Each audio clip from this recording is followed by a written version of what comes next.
Today we're going to show you how to apply pressure point massage to improve our lung function.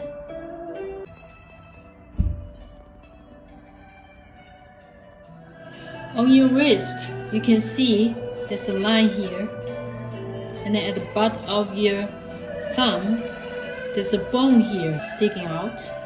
If you put your finger here, you can feel the beat. So that's the radial artery.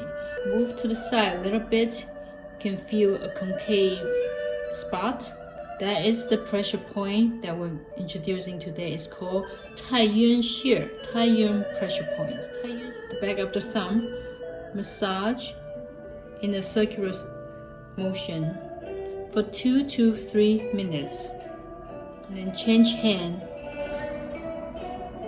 the same 2 to 3 minutes. Do this exercise twice a day, one in the morning, one in the evening. Keep up with the exercise. You'll find that your lung function is getting better. Over time, you notice you have more energy, you can inhale deeper.